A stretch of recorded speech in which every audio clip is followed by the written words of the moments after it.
oggi esaudiamo un desiderio di Sole da tempo. Festeggiamo il mio compleanno anche se non è il giorno del mio compleanno. Quindi oggi si festeggia il giorno del non compleanno. Ricordatevi, ogni giorno è sempre buono per festeggiare il proprio compleanno. Andiamo a preparare sto compleanno.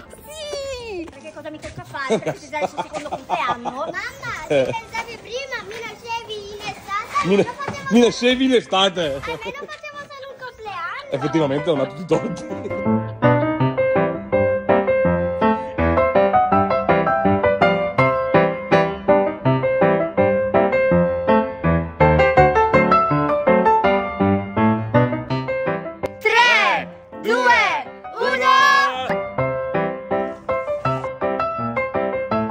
E niente, ogni momento è buono per festeggiare il proprio compleanno. Se siete non mamma, arrendetevi mai, anche se vostra mamma vi ha partorito dal mese sbagliato. Comunque potete festeggiare il vostro compleanno quando volete. È partorita nel mese sbagliato.